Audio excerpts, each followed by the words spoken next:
In today's video, you are going to learn the 5 things that you should ask yourself before you officially retire so that when you do, there are no regrets. You have thought through the core items, you know if you have a plan in place and if you can retire and meet your goals. So where do these questions come from? Well, they come from my clients. I have curated these questions from my clients and I've decided, hey, what are the core things that you should be asking yourself before you officially retire?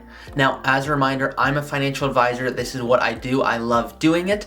And as I imagine some of you are thinking, wow, this guy looks really young.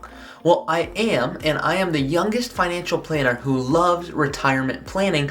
I want to work with people for the rest of their lives, and I just feel lucky that I found what I want to do for the rest of my life, and I feel lucky. So let's hop right into today's video.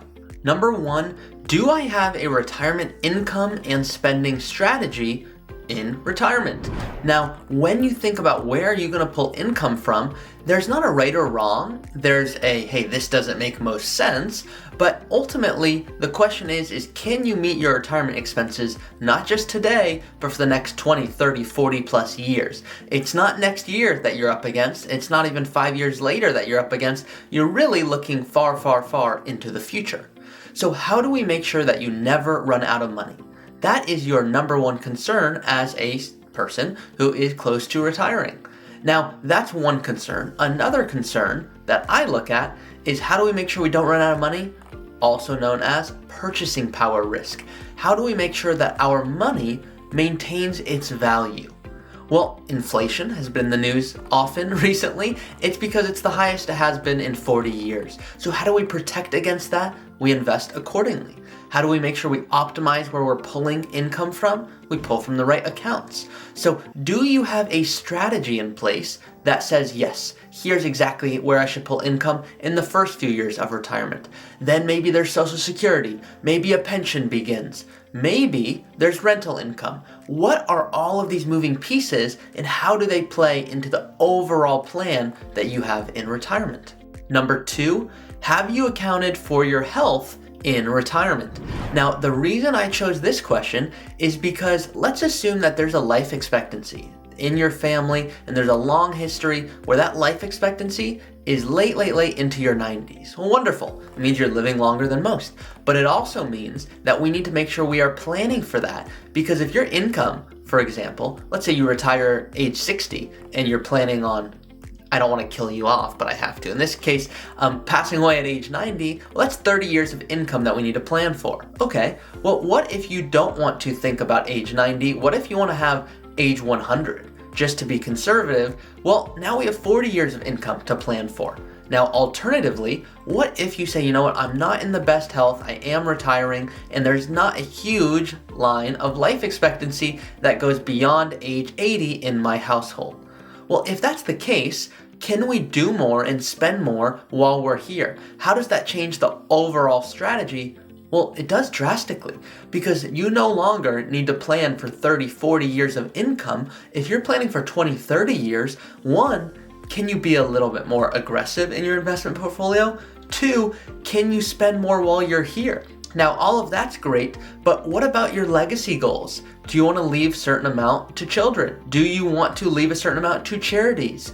Do you say, you know what, I loved where I went to college. I want to make sure that I'm on a plaque somewhere. I want to sponsor a library. I want to do something with the funds that are left over. Or, and I get this question fairly often, is, Ari, help me spend all of my money.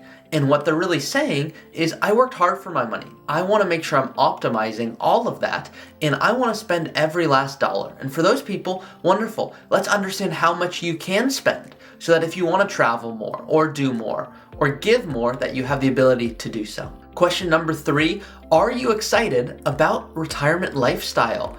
Practice retirement today. I walk through this exercise with my clients where I say, imagine you're retired right now. It's 9:30 in the morning tomorrow. That's when you're going to retire. What are you doing? Are you eating breakfast? Are you going out with friends?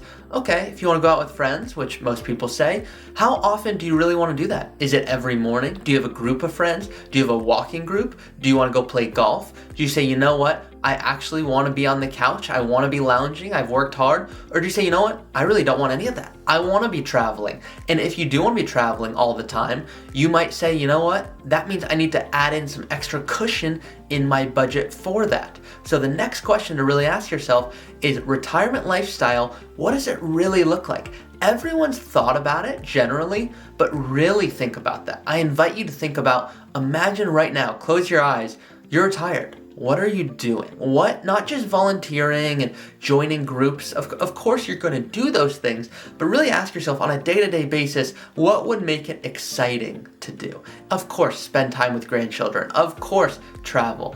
But specifically, how often does that really sound exciting to you? Because some people say, oh my gosh, I can't wait to retire. I'm going to travel all the time. And they get sick of it. And they go, whoa, I planned for a whole lot more. And now that I'm not spending that amount, I'm almost wondering, can I spend more in terms of living?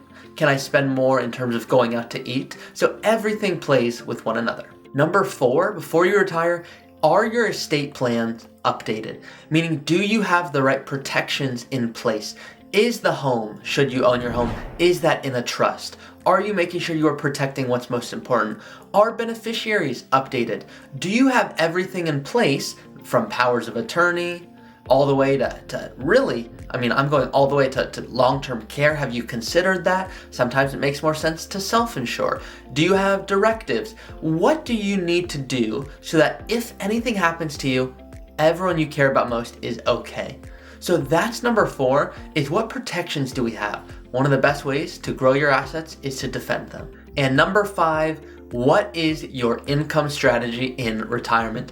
And I touched on that in the first point, but what I really want to think through with you is, where's income going to come from? Let's just assume, hypothetically, you want to spend $100,000 a year. Well, let's assume that $40,000 a year is coming from you and your spouse for income from Social Security. So now $40,000 is coming in, which means $60,000 needs to be generated from either your portfolio, from a pension, from rental income. Well, now let's assume that there's no pension, there's no rental income. $60,000 needs to be pulled in from your portfolio so that you can meet your living expenses. Well, the first thing that comes to my mind is, what type of account are we pulling from? Because if it's an IRA, great. We've been getting a little bit of tax deduction along the way, meaning that when you do pull those funds out, you are going to be taxed on them. So is it $60,000 that we need to pull out? Or is it more like $80,000 or $90,000 so that we can end up with $60,000? Now, in your IRA, how are those assets growing?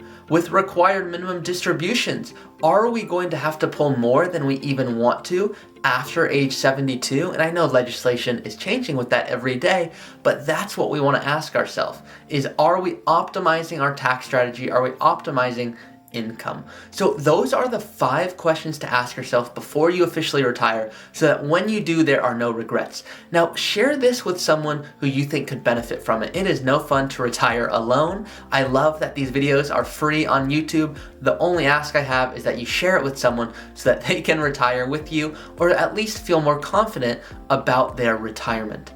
So once again, subscribe for more content and leave a comment below if there's a video topic that you want to make sure I walk through in a future video.